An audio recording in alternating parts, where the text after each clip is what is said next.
Assalamualaikum sahabat sehat dimanapun Anda berada, menjawab pertanyaan fakta semenit terkait dengan warna berubah pasca penambalan ya. Jadi yang bersangkutan menambal gigi setelah 2 bulan tapi warnanya sudah lebih gelap atau tidak seperti awal tambalan. Jadi begini, restorasi gigi depan sering dengan menggunakan atau paling umum menggunakan bahan resin komposit, di mana bahan resin komposit ini sebenarnya bahan yang paling estetis ya, paling estetis, kuat gitu. Hanya saja memang manipulasinya atau proses penggarapannya dari material ini ya cukup sulit juga. Dia memiliki sifat water sorption. Water sorption itu penyerapan air.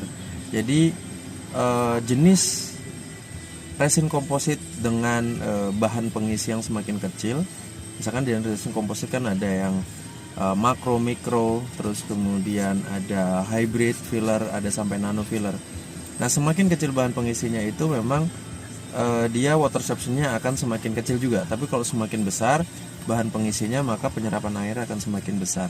Penyerapan air semakin besar, maka dia akan membawa itu dalam air sendiri kan banyak ya zat-zat warna yang akhirnya dia menempel masuk ke dalam resin komposit.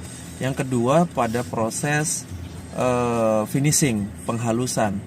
Resin komposit itu hasil akhirnya harus benar-benar kempling seperti kaca.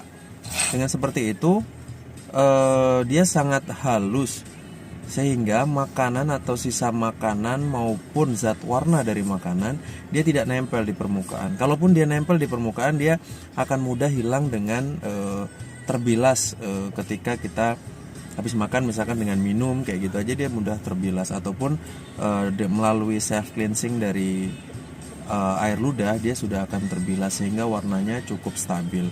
Nah, kalau nambal komposit dia nggak halus, nggak kinclong, terus jenis resin kompositnya tidak yang menggunakan filler yang paling terkecil atau sekarang dengan menggunakan nano, maka ya warna tambalan pasti akan dia mudah mengalami penurunan. Demikian, semoga menjawab pertanyaan Anda. Assalamualaikum warahmatullahi wabarakatuh.